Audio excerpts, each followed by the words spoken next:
up, gang? Welcome back to the Sledgehammer Wrestling Show. Thank you so much for tuning back into the channel. Last night was WWE Payback. And I wish they could pay me back, because the show, all in all, it wasn't that good. I mean, it had its moments. But we're going to talk about all of that right here and right now on the Sledgehammer Wrestling Show. Let's do it!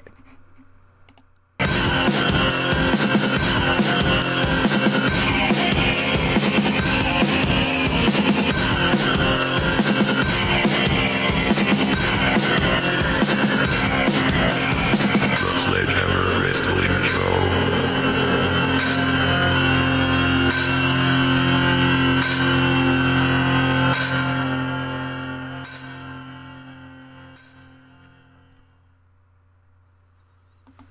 WWE Payback, man. It's me, the Eater of Worlds, Bray Wyatt, man. And we had a House of Horrors tonight, man.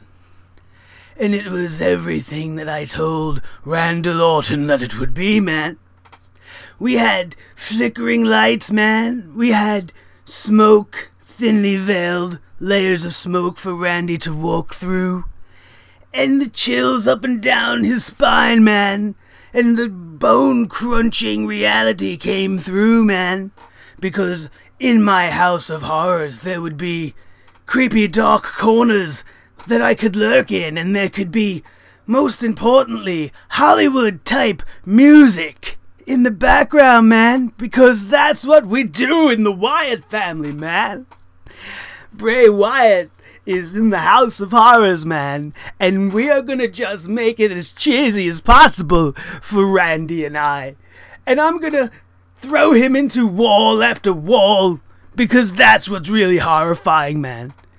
The furniture is going to be covered in white sheets, man, as if nobody ever lived there, because that's what horror means, man. We have to have sheets on there. We have cobwebs, man, everywhere. Creepy cobwebs. Crazy lighting, man. The House of Horrors. Totally original concept, man. It's gonna be filmed like a Hollywood B-movie. We're going to see some really bad acting from Randy, man. And then I'm going to take the most horrifying thing I could think of. And I'm going to take a big-ass refrigerator and I'm going to throw it on him, man. And you know what it's going to do to him? It's going to do nothing. And then he's just going to show up in the ring with me, man. And this whole thing that we filmed is going to mean nothing.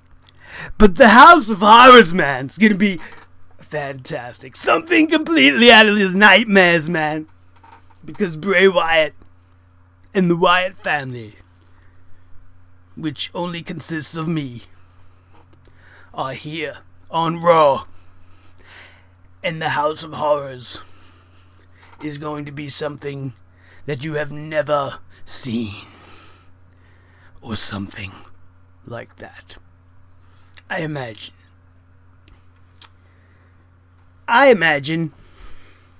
that's exactly how the Bray Wyatt promo leading up to Payback should have went to hype this House of Horrors match.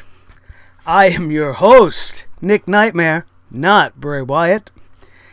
This, as always, with us is Blue the Snowball Microphone. Let's get started on this pay-per-view. I'm having a little fun there. This pay-per-view, let me tell you something. Let's get honest, right down to the bare bones of it. The wrestling wasn't bad. We had some very nice matches. I'm not going to go out on a limb and say anything was great, because there was only one thing that was great to me, and we'll talk about that in just a minute. But the show kicks off, and right away just puts me back into that Raw mentality, where we're in for a night where they're going to do a bunch of stuff that I have totally not seen coming. And every single week now, leading up into WrestleMania and beyond, we've said, well, Chris Jericho's leaving, so he's going to lose. You know, and we keep saying that. And last night, during a pretty good match with Kevin Owens for the United States Championship, Chris Jericho wins the United States Championship. Why? I have no idea. I consider this the continued crapping on Kevin Owens by WWE Creative. They just don't know what to do with this guy. This angle with Jericho just has to stop. But what is really important and what needs to be answered, in my opinion, is what the hell is going to happen now. Does Chris Jericho go to SmackDown with the U.S. title, and does Kevin Owens stay on SmackDown? Because what would be the big deal of the implication being placed in the match that the winner would go to SmackDown if the loser stays on SmackDown as well? Thinking about it in hindsight, they kind of leaked the finish with that plug. Because what would be the big deal if Chris Jericho won the title and the winner has to stay on SmackDown? The whole thing, even explaining it right now, is still confusing. Does the loser go to Raw? Does somebody stay on Raw? Are they both going to SmackDown? Is Kevin Owens going to have another match with Chris Jericho on SmackDown and get the title back? I don't know. I mean, and this just didn't make sense to me. It was a good match. I know it's Chris Jericho. I'm a fan of Chris Jericho. I love Y2J just like everybody else, but I just feel like Randy Orton and Chris Jericho and these guys from that generation just keep beating the guys from the new generation, and nobody's gaining any traction. And people like Bray Wyatt and Kevin Owens suffer from this. We'll get to Bray Wyatt and Randy Orton again in a little while. But this match, I didn't like the outcome. I was hoping Kevin Owens would win clean, start on this run as the new face of America. I liked where they were going with it, and now it seems like it's going to change up again. My favorite part of the match was at one point Chris Jericho had Kevin Owens in the walls of Jericho, and Kevin Owens was only able to get a finger on the bottom rope, and Corey Graves, without missing a beat, it was the finger of America. Everything with Kevin Owens is of America now. I like what they're doing with it, and I don't want them to change things. But now that he's lost, I mean, it just seems that they continue to bury him. And I said this on Twitter, and I had a couple of jerks come at me and say, oh, you don't know what burial means. Let me explain something to you morons. Burial, in the terms of professional wrestling, sports entertainment, is when you are considered a top talent. You are one of the better members of the roster, and you are showcased in a comedic light. You are not showcased for your talent. You are continually beat on television. It doesn't matter whether or not you're the champion. How many times as the Universal Champion did Kevin Owens have his shoulders pinned to the mat? Although he didn't lose the title because it wasn't up for grabs, but he was pinned constantly on Raw. He played second fiddle to a list, a piece of paper and a pen in the hands of a legend of Y2J, overshadowed the entire run that Kevin Owens had as the Universal Champion.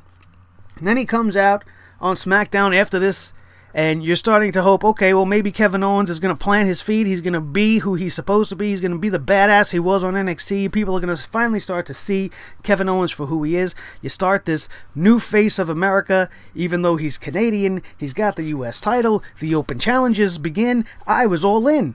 And now you make him lose the title. You scrap that whole Universal Championship open challenge angle. And for what? To give the U.S. title to Jericho for what? For the surprise pop? Because everybody thinks he's leaving? How many more titles does Chris Jericho need to win? It just doesn't make sense. Chris Jericho should have lost and gone off and done his Fozzy thing and come back around SummerSlam and have a good time. I have no problem with him coming back.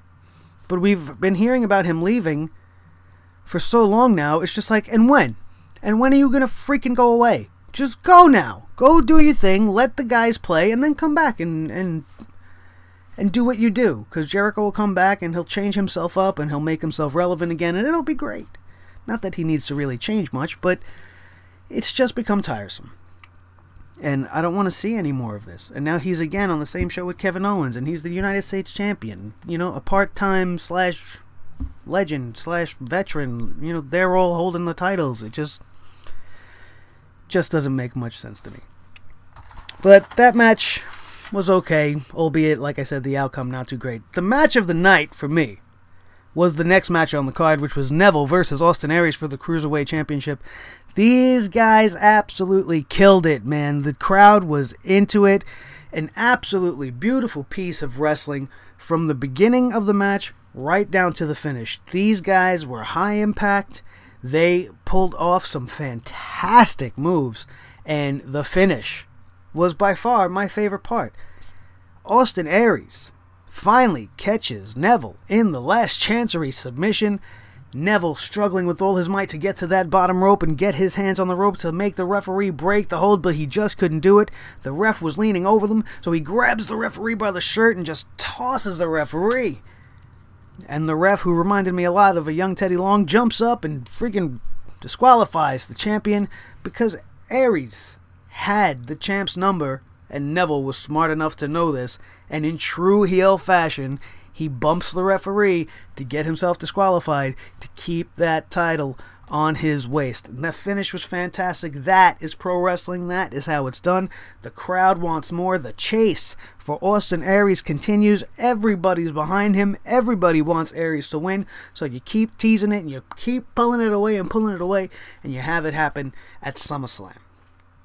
It'll be fantastic. It'll cement Neville as the top heel cruiserweight in the company, hands down. Austin Aries will come out looking like a superstar on top.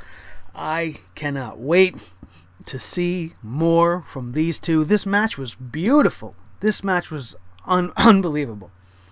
If they were allowed to wrestle, and given the time that they were given tonight, or last night, to wrestle the way they did, and you've seen that every single week on Raw, 205 Live would be everybody's favorite show.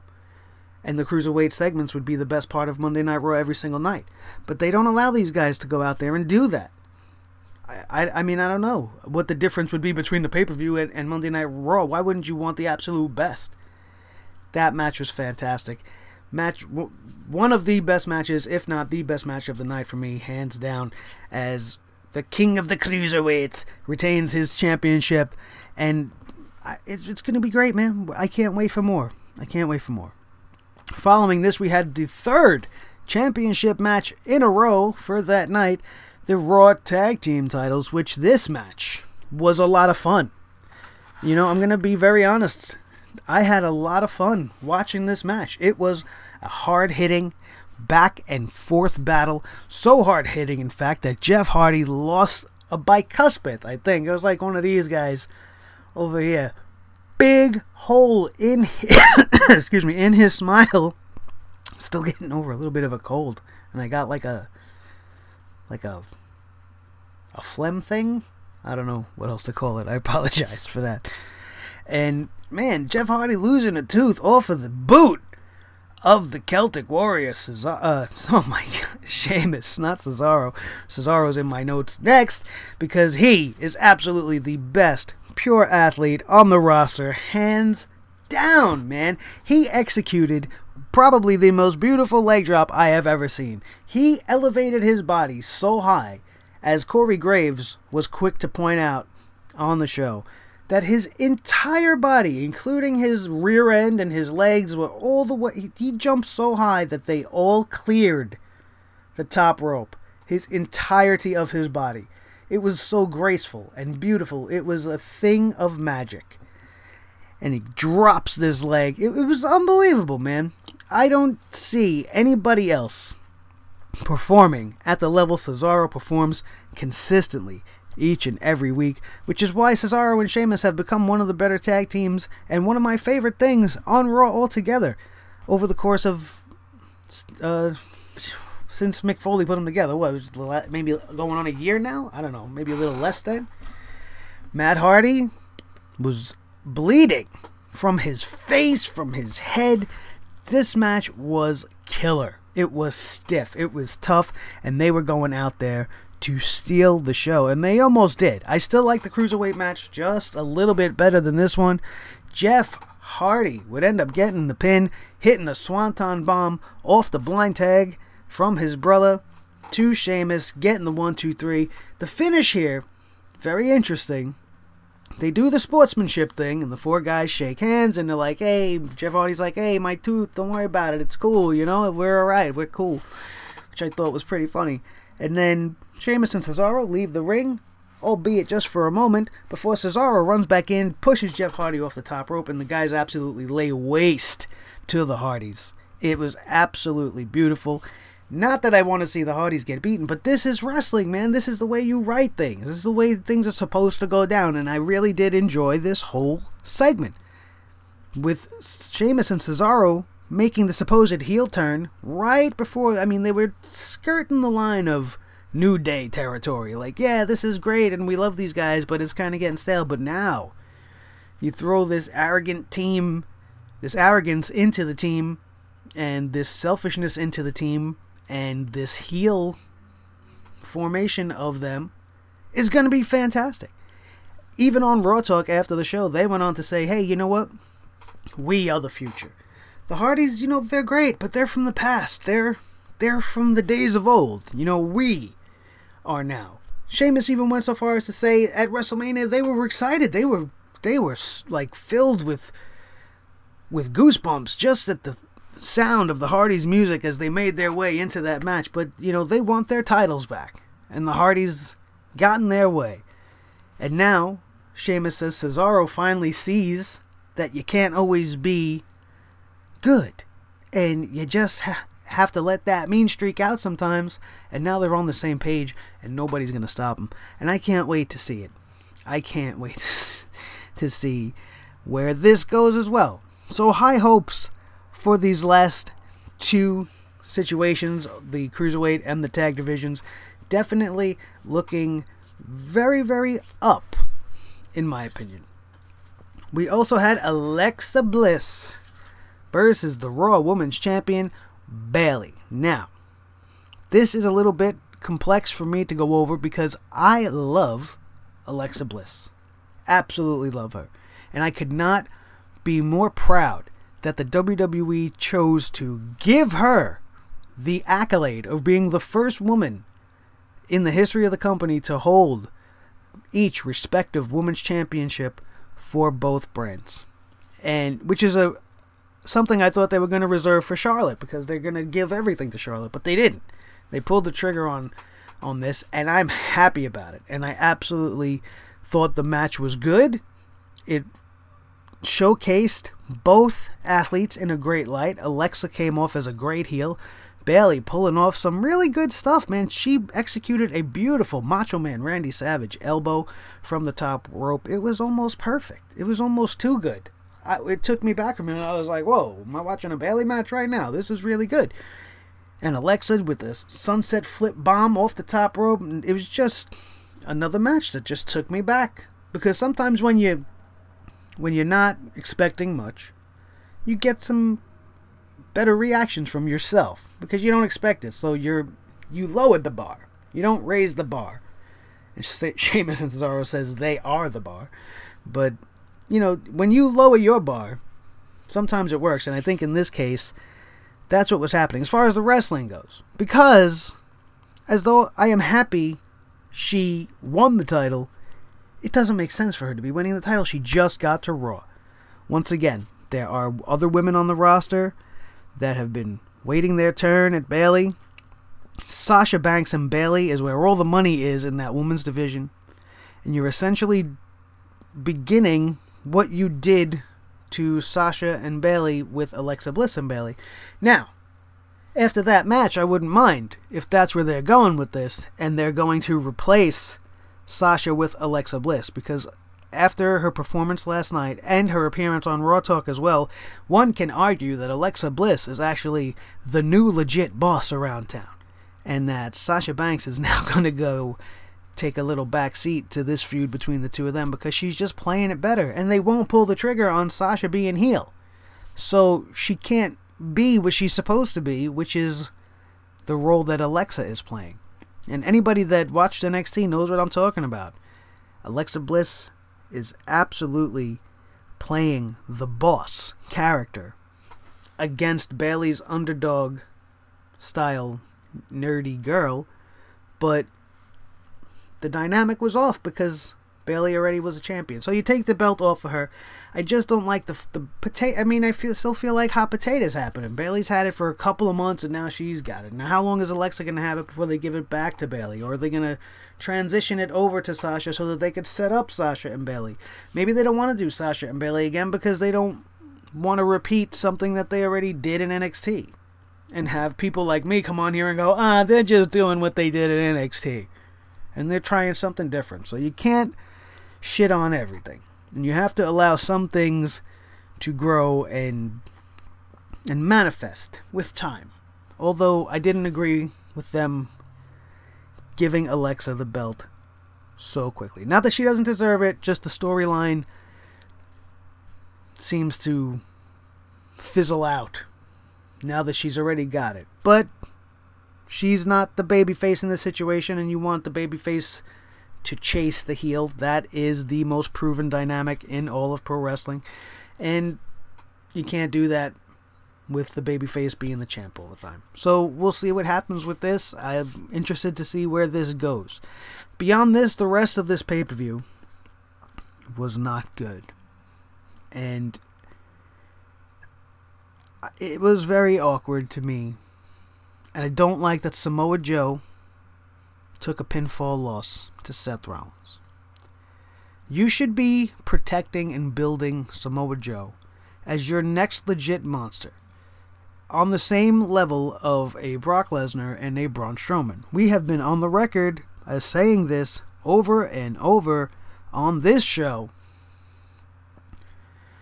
and it doesn't seem that they have the same mentality, because Samoa Joe lost tonight. The Destroyer was defeated by the Kingslayer, and I beg the question why. Seth Rollins has become a boring mirror of what he used to be. He's stuck in this identity crisis where I don't think, knows who he's supposed to even be anymore. What does the Kingslayer even mean? Why are we still using that moniker when he's not fighting anybody who is deeming themselves the king of anything? So I don't understand it, and it doesn't quite fit.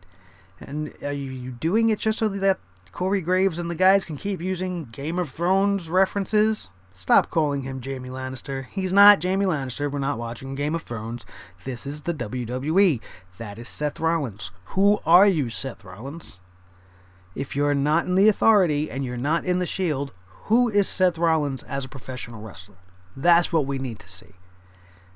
This guy, they played this whole storyline where he hurt his knee, right? And it's almost like the Braun and Roman thing. Like, you have a monstrous beast of a man like Samoa Joe against Seth Rollins, who's injured, and the injured guy comes out on top.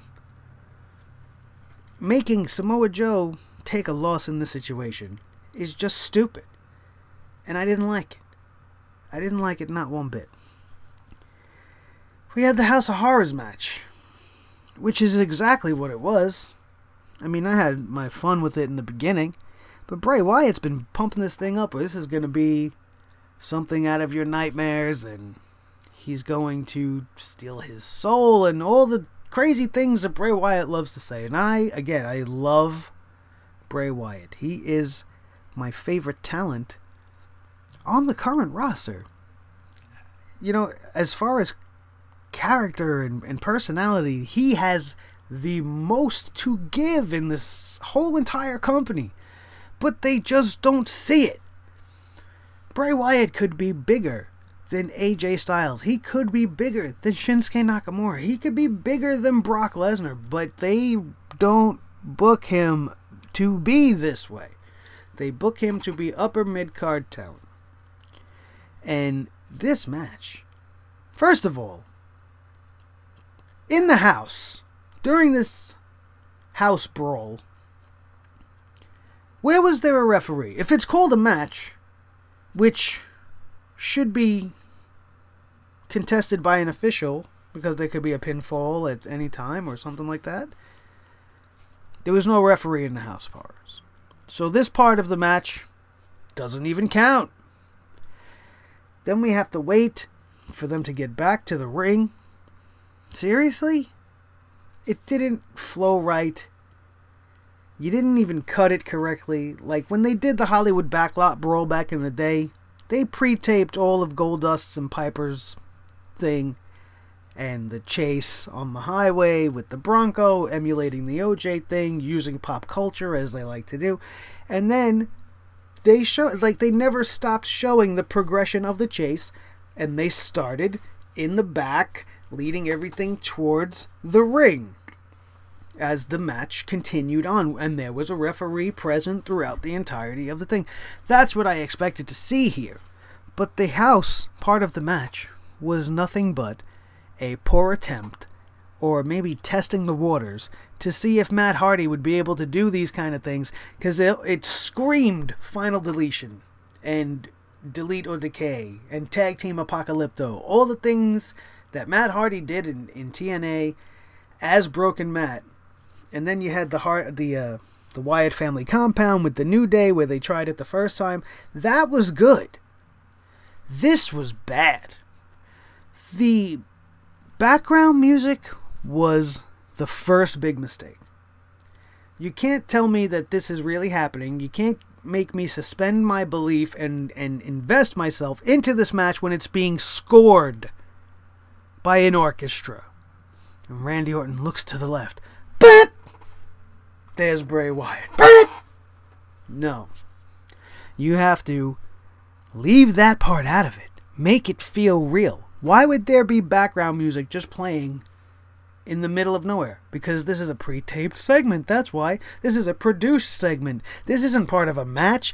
This is something coming to us from WWE Studios. They're trying out a new set for their next film. Maybe they're testing Bray Wyatt as a new villain. I don't know. But this does not feel like a wrestling match at all. This doesn't feel like a special pay-per-view contest stipulation at all.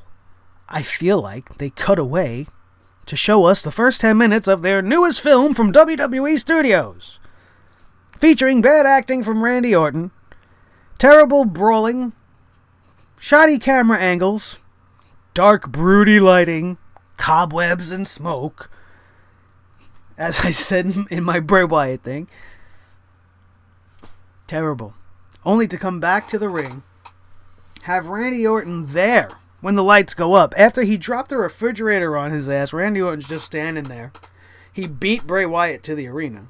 Magically. Bray Wyatt got into a limousine and got back to the arena, and Randy Orton beat him there. None of this makes sense. The lights go up. Randy's there. They start now to fight in the ring. Randy hits him with a few good spots on the outside. The DDT off the table was vicious, and Bray Wyatt's face looked fantastic. He just looked completely out cold. I thought for a minute he might have been, the way he hit that DDT on the outside, but he obviously was not, and the match would go on, and Bray Wyatt would win this match, not because of his psychological prowess or his strength or his outsmarting of Randy Orton, but because Jinder and the Bollywood boys, the Singh brothers, would get involved and cost Randy the match. This was terrible. And not because of that. It's like, is that the whole reason why you had Jinder steal the title? Michael Cole always saying abscond, because Vince probably doesn't want him to use the word steal, because it would make him realize how terrible he's making the poor guy look. Abscond. Abscond this. Anyway, that whole entire thing, an absolute waste. So the whole House of Horrors, everything that they put themselves through, the whole segment that they filmed and produced and everything was all for nothing, because in the end, it was just a squash finish, and Randy would get jumped by Jinder's new stable. Bray Wyatt would be able to hit the Sister Abigail, get the pin, and now what? Now what? All of that was to push forward the Jinder and Randy feud? And not really put to rest the Bray and Randy feud? No. And then we had the main event, which was the complete and literal total destruction of Roman Reigns. which, as you might expect me to say, oh man, I enjoyed this. And at first, yeah, I did. And I liked how they're featuring Braun Strowman. We are known for saying how we dislike how they feature Roman Reigns. And in this match, it seemed that they finally are starting to turn the corner in the other direction. And maybe moving forward with Braun a little more than we're going to move forward with Roman. But my problem here is probably everybody's problem, which is no matter how badly Braun Strowman beat up Roman Reigns, he wouldn't stay down. The man was accused of having broken ribs, broken arm, shoulder injury. He's visibly bleeding from the mouth. Michael Cole saying internal injuries. He had internal injuries. He needs medical attention. But he won't get on the stretcher. He has to walk to the back on his own 2 feet. And then we come back on the air and they start Raw Talk with Roman Reigns hunched over in the corner, puking blood on the white wall. Very, very graphic, very dramatic. The guy's on his deathbed. The way he's making himself look, he's doing some very good acting. And I'm like, wow, he's really selling this. But he should already be in an ambulance and taken away. Like, this should be over. Why are we dragging this on? Why? Because I'm not finished with you, says Braun Strowman. And he comes tearing ass out of nowhere. But Roman ducks. And Strowman misses, takes the door completely off the back of a fucking ambulance. Unbelievable strength this guy has. Whether it was rigged or not, it doesn't matter. It looked impressive to me. Only to have Roman make some sort of a comeback with internal bleeding. The man's supposed to be on his way to the hospital. He's barely able to walk, and now he's fighting back. This is the problem with Roman Reigns. I don't give a shit if you're Brock Lesnar. You take a beating like that and you're supposedly internally bleeding, lay your ass on the stretcher, let them take you out, sell the injury, come back and get your vengeance at another time. That's how this angle should have went down. But first of all, the constant repeated attacks on Roman had started to become like, okay, I get it. Enough, enough's enough.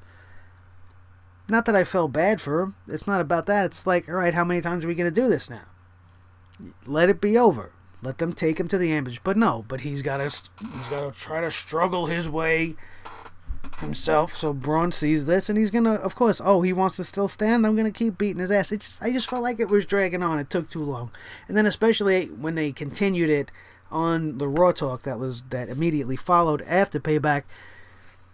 And it just made it feel like a little much. A little too over the top now. And is he going to be back next week? Tonight even? Are we going to see or hear from Roman Reigns tonight? Because that would just put the whole thing completely to bed. Like, they would just kill the entire angle. So obviously he can't be at the show tonight. And if he is, it's just another big strike against the WWE. So Braun Strowman wins this match. Cleanly, thank God. And what's next? Braun Strowman versus Brock Lesnar at SummerSlam? Possibly. Hopefully not at Great Balls of Fire, because I don't even want to watch that show, just based on the name. I hope that they shit all over this card, because I don't want to watch this show at all. I don't want to give them the satisfaction of making a poor decision, like naming your show Great Balls of Fire, and I'm just going to sit there and watch it like the jerk-off wrestling fan I am, no matter what, because that's what they count on. They know we're going to watch it. So I want them to put together a bad show so that I could really say, you know what? I'm putting my foot down and I'm not watching this show. And I want to suggest to you guys to do the same. And if you live in and around the American Airlines Center and you're even thinking about purchasing a ticket to go to this show, please don't. There has to come a time where we as fans put our foot down and be like, you know what? You named the show Great Balls of Fire. You're not getting my money for this one. I mean, I pay for the network, so it's going to be available. I can't pull my network subscription just for one stupid decision. But I definitely would make it a point to not go. And if the attendance to the show was low, and we as a community spoke out and was like, yeah, well, you named it Great Balls of Fire. So, no. This isn't 1952, bro. What are you going to have? Jerry Lee Lewis versus Jerry Lewis in the main event? Hello, lady. I'm going to get you. Sorry. See, that just dates me. I don't know if any of you guys are even going to get that. But, excuse me. That's going to do it. Thank you guys so much for joining us for our Payback review and reaction results for this May the 1st, 2017. Don't forget to hit that thumbs up, like, share, and subscribe. Also available are audio podcasts on iTunes, Stitcher Radio, Podbean. Show us some love, support us on Patreon.